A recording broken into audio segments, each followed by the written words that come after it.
WNEP-TV proudly presents Pennsylvania Outdoor Life, featuring the Pennsylvania Outdoor Life team, with your key to the great outdoors.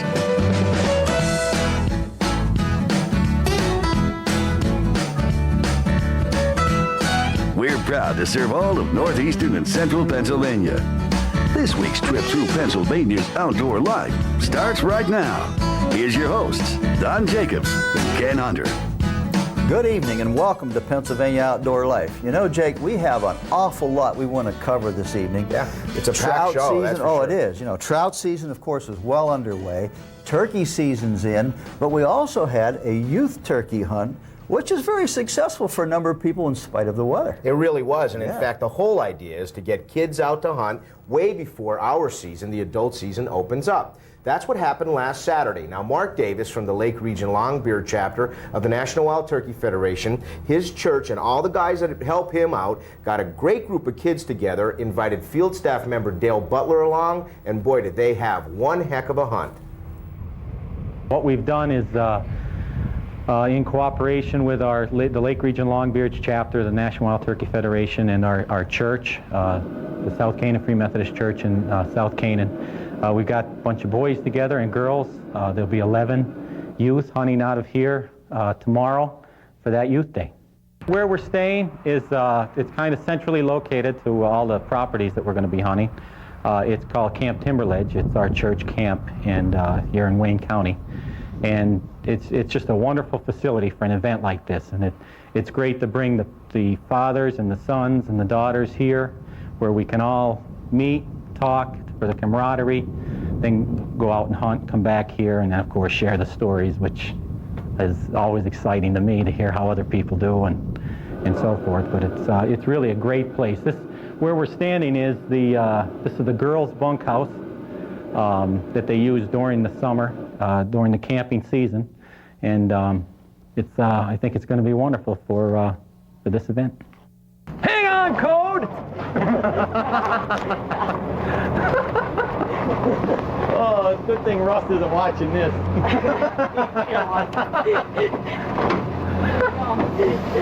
Event coordinator Joe Smith and his son Cody soon arrived with the mattresses to make sure all of the hunters would get a good night's sleep before the big day. And it wasn't long before I was put to work.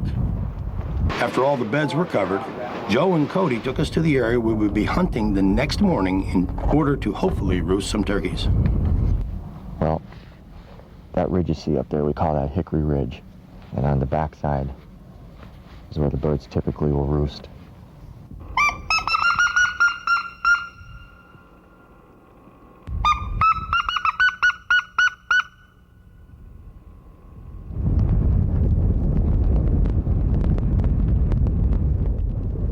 I think that's the one thing that's going to be against us is this wind. If it is windy, I think we'll have to take that tactic as far as knowing the way that these birds come off roost and come into that field. I think we're just going to have to sit there and ambush them if it is windy and rainy in the morning. It turned out the only animals interested in our calls this night would be these cows. Hopefully the morning would bring us better luck. Over breakfast, we were introduced to our father-son team for the day's hunt, Ed Kristreva Sr. and Jr. of Harvey's Lake. Good luck, my friend. You too, sir. Have a good time. Try it.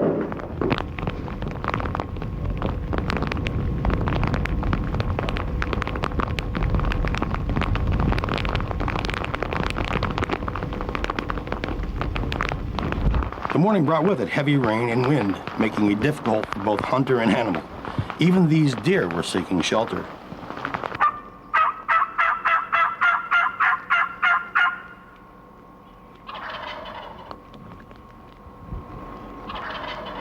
Landowner Harvey Swenson was also along for the hunt. He's probably up the other side a little ways. He's half a mile away or more. Well, half a mile ain't far. Well, it's the only bird you got dropping. We'll head that way.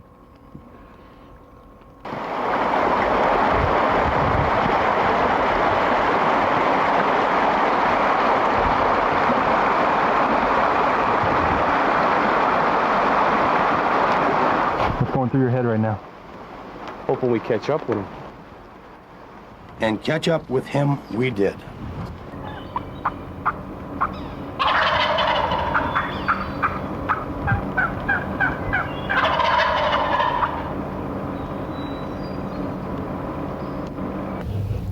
Probably that hemlock tree. You see that dead brain or dead stuff laying on the ground the other side of it.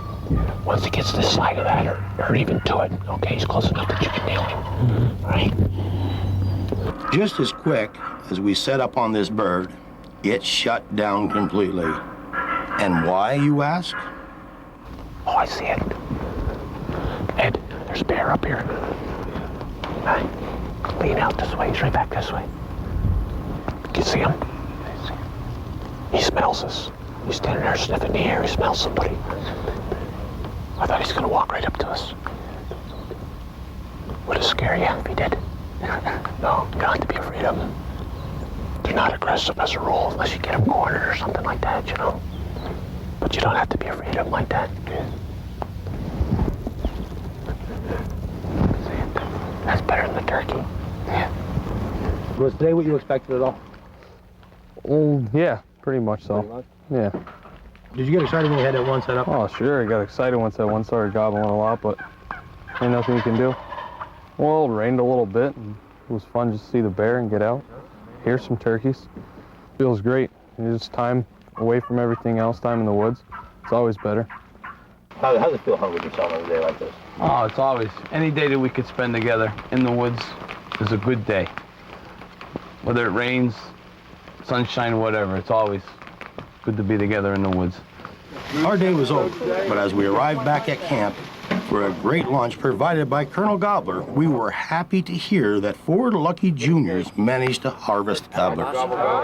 And we saw them come around, and they came around the bend, and they just started running down the hill straight into my gun, so I just shot it. It didn't take that long. Very good. I know it wasn't even wet. I think it's a great opportunity for the kids, and it should continue, I believe. Congratulations to all those kids that managed to score with the turkey in that youth hunt. Mark Davis, Joe Smith, that entire church group, the National Wild Turkey Federation chapter. Thank you, guys. And I tell you, I think we keep saying it's important to get the kids involved, There's a good example of church, an organization, a group, right, and parents and kids doing exactly what we've been preaching right along. Excellent program. Excellent. Thank you again, And the success rate was pretty good, about 40% success I'd like that rate. 40% if I'm turkey hunting. I like that. Good Well, job, hey, guys. we're going to go to a break right now, but when we come back, we're going to pursue a bird of a different size.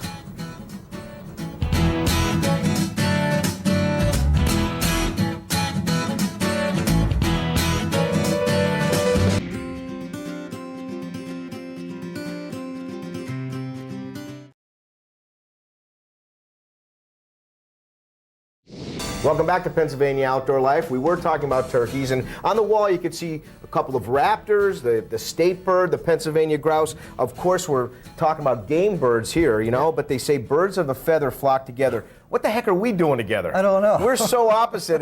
But I guess that's because opposites attract. Well, but you're going to talk about a different kind of a bird, right? Yeah, the bird that we probably all see all the time, of course, those are songbirds. Why don't you come with me and Dr. Jerry Skinner, Bob Mulvihill, and we're going to go to the Woodburn Wildlife Sanctuary, and we're going to talk about the Breeding Bird Atlas. I'm Jerry Skinner, and we're at Woodburn Forest and Wildlife Preserve in Susquehanna County. It's a 650-acre nature preserve. It's owned by the Nature Conservancy, a national environmental organization that specializes in land preservation. It's managed by a local committee of mostly of my neighbors and friends around here who actually do the nuts and bolts of everyday business on the property. And our objective is to keep this place a wild sanctuary that's open to the public 24 hours a day, all year long. I teach full-time at Keystone College, where I teach ecology and environmental science and wildlife biology. One of your students is here, Derek. Yep, this is Derek. Helping out. Do you bring students over from time to time to help you out here? I try and get classes out here all the time. It's such a good resource. I try, if I got a class that I can even stretch an excuse to have them out here, I get them out here. Out of the 650 acres, about 125 is old growth, which people used to call virgin timber.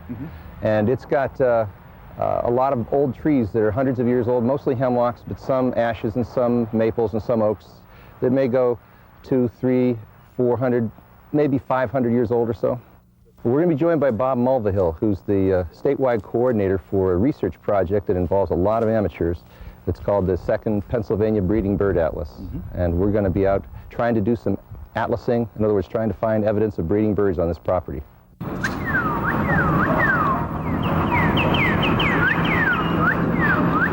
I'm Bob Mulvihill. I work for Carnegie Museum of Natural History at the Powder Mill Nature Reserve. That's the museum's field research station in the Ligonier Valley. I'm a field ornithologist there. I've been working there since 1978 when I began as a volunteer college student, and on the staff there since 1983. The Pennsylvania Breeding Bird Atlas is a project to study and learn about the breeding birds of the state in a fairly short period of time, a 5-year span, using mostly volunteers, volunteer bird watchers throughout the state to accumulate that information. We use 6 equal size blocks on each USGS 7.5-minute topo map, the quad maps. A lot of outdoorsmen are familiar with those. So you divide those, all the topo maps that cover Pennsylvania, into 6 equal blocks, and you end up with about 4,930 of these blocks, and each one's about 10 square miles.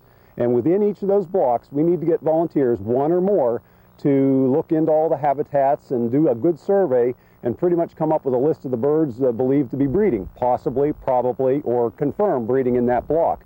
And when they do that, when they accomplish that for all 4,930 blocks after 5 years, a lot of pleasant time spent outdoors, we simply fill in a block if a species was found there, and we don't fill it in if it wasn't. And when you do that for all the blocks, all of a sudden you see the picture.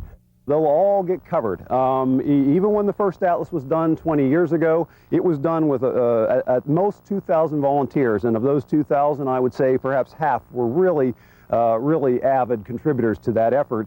And this was before the World Wide Web, before email, before a lot of things that we take for granted today, before GPS units and geographic information system data about land cover. So many technological advances not only will allow us to do a lot of different things with this second atlas that'll build on the value of the first atlas, but it should allow us to get the word out to just about everybody in the state. And it's been my stated goal to make sure that everybody who has an interest in birds at least hears about this project at some point before the end of the next 5 years.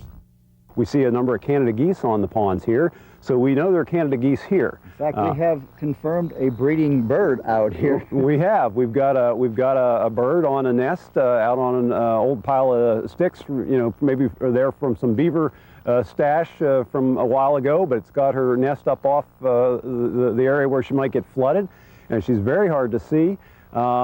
But she's clearly sitting on a nest, and so that confirms breeding for Canada goose in the atlas block that we're standing in. What that does is it gives us additional information. Now, the mark on the atlas will be filling in the whole block that this pond is a part of. Mm-hmm. But that mark, which has a specific latitude and longitude, that'll help us to understand the kinds of habitats that Canada geese are using. What do you call that? Pishing. Pishing.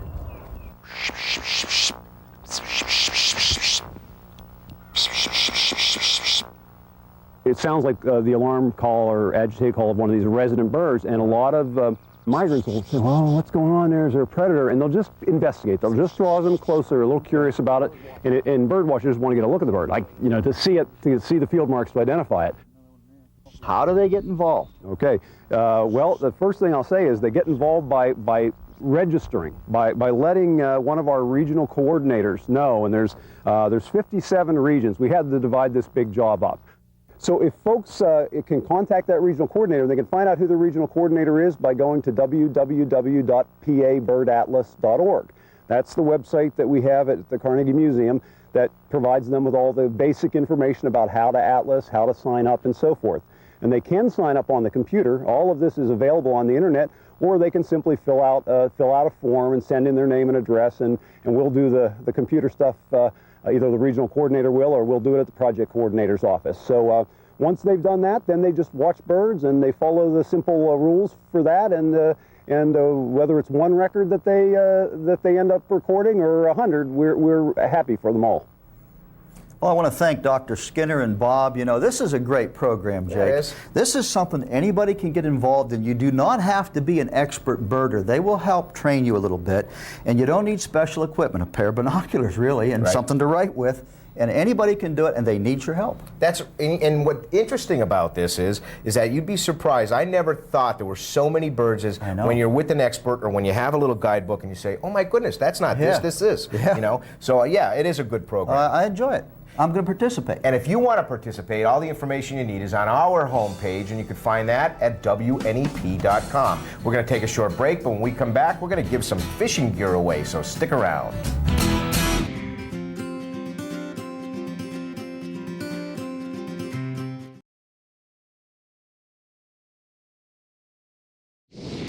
Welcome back to Pennsylvania Outdoor Life.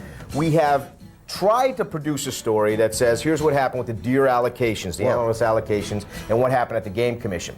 What we have is the same news release that came out on Tuesday, which is basically the Pennsylvania Game Commission have cut back on over 100,000 antlerless allocations throughout the state of Pennsylvania.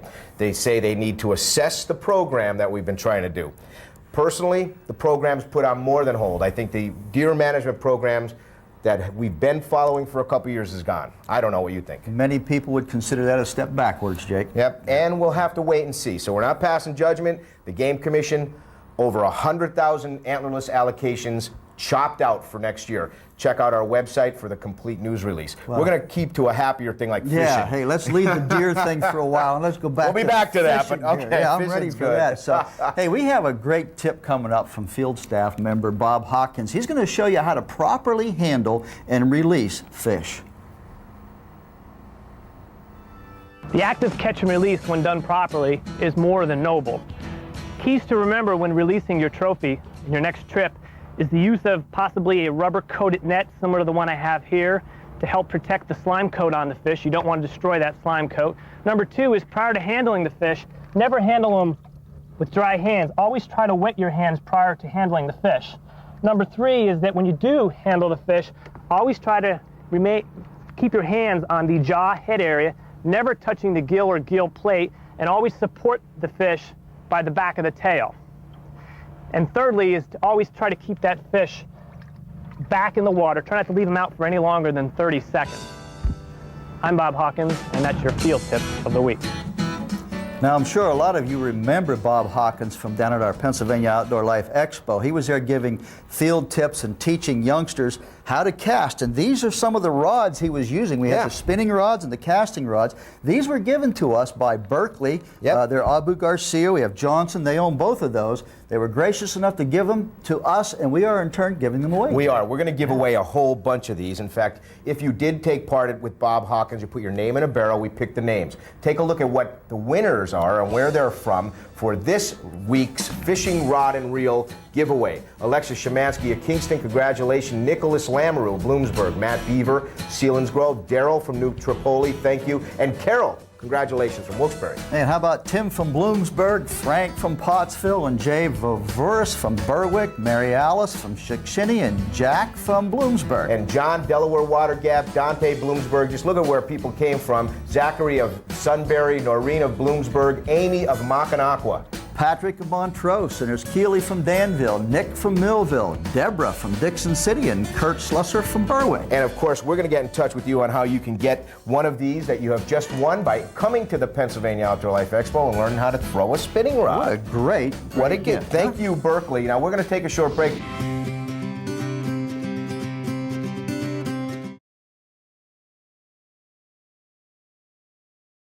Well, welcome back to Pennsylvania Outdoor Life. Of course, it's time for our product giveaway, Jake, and we have two of these turkey calls we're going to give away. These are the ones from Top Call that were made especially for us. That they're still available, right? Some of them are still out there. Yeah, you can still get them. Limited edition. And this is $375 of 500. Now, I like using a box call. In fact, a box call or mouth call, I tend to like, just a good old-fashioned. And that's a sweet call. That really is. Oh, it sounds good. Yeah. Now, when you cut with it, how do you cut? Well, let's see here. You do it with your mouth call. Just a little. With the mouth call, I just like doing this. And how do you do that? Yeah. Get two of them going at once, Bobby. Get those turkeys Absolutely. all stirred up. And I'll tell you what, you hold it differently. I hold mine like this. Right. I tend to like it this way, but I've done it this way some too. Okay. Now, we're talking about the turkey season that started yesterday. Another real quick, if you're just starting out, give me a box call yelp that people can kill a turkey with. I'd just go with something like this.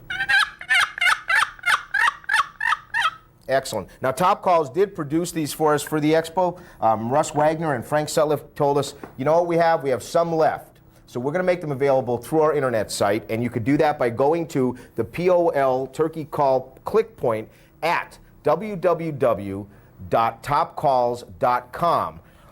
And you could call them at 1-888-609-0012. Now, I don't know how many are left. It's a limited edition. There is a limited amount available still. And he sent these 2 over for us, and he said, you know what, let's give these away to one of your lucky viewers. Let's give 1 to one and 1 to another. We'll pick 2 names out here. Somebody's still going to get them in time for some turkey hunting.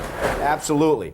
Now, we do have a whole bunch of other great stories coming up here. We'll be doing some fishing. We got a lot of fishing coming up. And you actually celebrated a great birthday with Woolridge not too long ago. 175th anniversary. We're going to talk a little bit about that as well. What a key player in local history, and of course we'll celebrate them. Well, one of the lucky winners right here is William Wells from Mill Hall. He's got one for turkey hunting. Okay, and Jeff Marion from Greentown, Pennsylvania, you'll be receiving your limited edition turkey call. Now, what we have to remind you is that the Pennsylvania deer antlerless allocations that we've just heard about and read, we're trying to figure out where this all fits into a plan, if there is such a plan, and we will get a hold of somebody from the Pennsylvania Game Commission to make that all work. Sort of makes it difficult, Jake. We're going one way one time, and we're going another way a few months later. So we in the media don't quite know what to think sometimes. And we don't know where the happiness is going to fall. I'm sure there's going to be hunters out there saying, thank goodness they're cutting back because we want to see more deer. You have people that are saying more deer isn't necessarily what we need. We need less because we need to help the forest come back. It's going to be very interesting over Somebody's the next going to be unhappy and somebody's going to be happy. Absolutely. Good luck. You didn't get your turkey yesterday. No, good luck this week. Working on it. Yep, me too. And everybody out there, be safe. Remember to practice safe turkey hunting. For Don Jacobs and Ken Hunter and the entire team here at WNEP's Pennsylvania Outdoor Life, we wish you the very best in the great outdoors. So long now. Ed, there's bear up here.